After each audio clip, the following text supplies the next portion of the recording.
the Bible was first written, there were no punctuations, no paragraphs, and no section headings. The division into chapters, the division into sections, verses, and so on were done later by individuals who wanted to help us read the Bible with ease and to be able to trace certain things when we are looking for them. These divisions have therefore enhanced both public and private use of the Bible, especially for new readers who would find so many difficulties without these divisions in the Bible. However, it is important for us to know that the divisions and the headings that were assigned to certain sections of the Bible may sometimes be misleading, and therefore it is important for modern translators to be cautious what section heading they give to the various sections. As a translator myself, I appreciate the difficulty that translators may go through, and so I decided to make this video to help my fellow translators and also to help the general public to appreciate what section headings they are reading and how they may have to modify the understanding of the section headings to suit the content of the section whose section heading is considered. The channel still remains Biblical Research and Innovation Network for Africa, Brain for Africa, or BRAINFA. What is a section heading? In the Bible or in any document, when we give a heading, for example, somebody is conducting a research. The research has a broad topic, but that broad topic is divided into subtopics which are considered in various chapters. And so the broad topic, which is the topic for the thesis, is normally divided into subheadings. Each subheading, which is considered in a chapter, is also broken down into subsections again. And so we have subsections within a chapter, and the chapter can be considered as a subsection of the main topic. Similarly, when we talk about sections in the Bible, then this is how it is. The Bible has 66 books. I'm talking about the Protestant canon. 66 books put together to form the Bible. Each of them is on its own, and each of these is broken into chapters, except a few books which do not have chapters. And each of the chapters is also broken into verses, and the verses are put together to have sections so that we can have a subsection like maybe the genealogy of Jesus Christ in, for example, Matthew chapter 1 verse 1 going. So before you come to Matthew chapter 1 verse 1 to read, you see the genealogical account or the genealogy of Jesus Christ. So we have these section headings, and that is what I'm talking about in this particular instance. What principles or what factors should be taken into consideration in giving a heading to a section or in translating a section heading?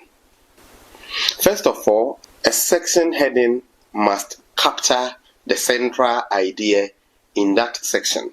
The section, whether it is made up of 2 verses, 1 verse, so many verses arranged in paragraphs, must have the central idea. What is the central idea in that particular section that we're talking about? It is that which should inform how we should formulate the section heading. This means that the section heading should give a clue to the reader as to what they are going to read in that particular section. Let me cite 2 section headings that I believe something should be done about them because they may be misleading.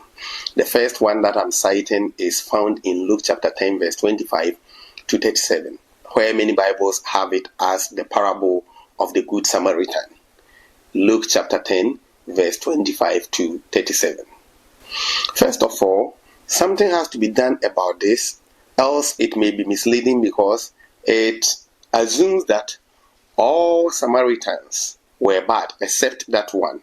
Why am I saying this? The use of the definite article there before the Samaritan makes it as if only this Samaritan was a good one. Another reason why we may consider revising this subheading or translating it differently or giving it a different heading is that it does not capture the essence of that passage. It does not capture what the central idea is in that passage. When you look at the context of that passage, Jesus had been asked, "Who is my neighbor?" You know that story where somebody came to Jesus and asked that question after they had interacted for a while. Who is my neighbor? So Jesus was answering the question who the true neighbor was. Therefore, I suggest and believe that an alternative and a better way of heading this particular section is to say the parable of the true neighbor. Who is my neighbor? Then the answer is who a true neighbor is. That is what Jesus describes in this particular passage. When you look at the way the Samaritan acted, he is the one who showed that he was really the true neighbor of the one who was in trouble, the one who was robbed on the way. Another example is what we find in Luke chapter 15 verse 11 to 32, where most versions of the Bible has the heading as the parable of the prodigal son. If you analyze this heading, you see that the emphasis is on the younger son of the rich man in that story. The emphasis is on that younger brother who took what he would inherit from his father, went and squandered everything. From the section heading that we currently have in many versions, it seems the emphasis is on him. However, the emphasis in the story is rather on the loving nature of the father, that regardless of what the son did, he still loves the son so much that when the son came home, he rejoiced and even threw a party in honor of the son and to rejoice that the son had come home. It also points to the forgiving nature of the father. In that story, you see that the earthly son was not that forgiving, in the sense that he felt that he rather deserved that honor, which to some extent is true, but then the forgiving spirit of the father prompted him or moved him to do what he did. So there could be two appropriate headings, either the parable of the forgiving father or the parable of the father's love or the loving father. Then the second principle is this: before one gives a section heading to a section, it is important for the person to translate the entire passage, to read it and be sure that whatever is given as the section heading reflects the central idea in that passage.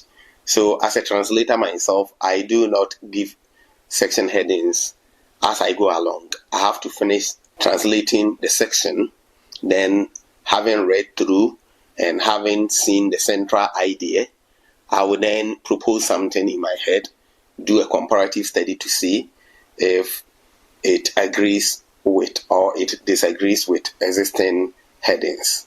I mean headings that are in Bibles that are already in print. I don't do that necessarily to change my position, but I do that to also appreciate the fact that wisdom is not the repository of one person, and so there is the need to do that comparative study. But the point I'm making here is that the translator ought to, or is advised to finish translating the entire passage before thinking of what heading to give. The third principle is that section headings should be specific, brief, clear, and informative. They must satisfy these four conditions. They must be specific, brief, not lengthy, clear, not ambiguous, and informative, such that when we read them, we have good information about what the passage talks about. The translator, therefore, has to be careful not to introduce new ideas by the way they give section headings. The fourth principle is this: the section heading may take one of the following forms. It may be a complete sentence. In that case, it has to be short. I've said that it should not be lengthy. It may be an incomplete sentence. It may be a prepositional phrase or a word, which in most cases is a noun, a single word, a noun. The fifth principle is this. The position of the heading for the section should be such that one may not be misled to read it as part of the passage. That is why it comes normally at the top and it is shown clearly as a section heading. Normally such texts are bolded. We have bold text for them. So translators are advised to put them in the middle, to underline them, or to make them bold. These are ways of making them distinct from the rest of the text. Another principle is this, and that is the sixth principle. Translators are advised to mention people by name when they are starting new sections. For example, you are writing something about Jesus. The pronoun he is used somewhere. Then, because of the need to bring section headings, he came to Jericho, for instance, has become the first sentence of that section. The translator is advised to replace he with Jesus, having gone through the text to be sure that he refers to Jesus. It is important, or the translator is advised to begin that section with Jesus, so that the reader can easily identify who the antecedent of that pronoun is. The reader wouldn't have to go to the previous section and be looking through before identifying who that pronoun refers to. And this is also advised when we come to new paragraphs and we realize that the antecedent of that pronoun is very far away. It is part of the things that the translator can do, and it is not out of order. It aids reading. God wants to communicate his message, and when this is done, the message is communicated easily and better. Number 7. Section headings should be reduced to the barest minimum. They should only be inserted where there is a natural break in the sequence or in the narrative or in the story. They should not be inserted to disrupt the sequence or the flow of thought. I've witnessed a lot of cases where one particular version has a heading somewhere and the other Bible version does not have it, because the translators of the other version believe that by putting that heading there, it is going to disrupt the flow of thought. And my advice to translators is that they must make it as minimum as possible. They shouldn't be putting section headings here and there. They should only do it when it is necessitated by the flow of the passage. Finally, there are different ways by which section headings can be capitalized. One format is to capitalize the first letter of every word. Another way is to capitalize the first letter of nouns and verbs. Of course, the first word in the section heading will have to be capitalized because it is beginning the sentence or it is beginning the heading. Another way is to capitalize only the first word. So at least there are about 3 ways by which capitalization can be done when it comes to section headings. To conclude, section divisions and headings inform the understanding of the reader greatly.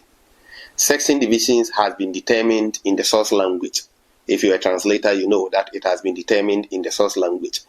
And so the mother tongue translator has a guide. However, the mother tongue translator has to also consider the receptor community and adjust some of these section headings, the number and the form that they take. I'm sure that this video will go a long way to help readers of the Bible and translators of God's Word to appreciate what is done and to appreciate what has been done. God richly bless you. If you have not subscribed to the channel, I do encourage you to do so and share the link. Bye for now.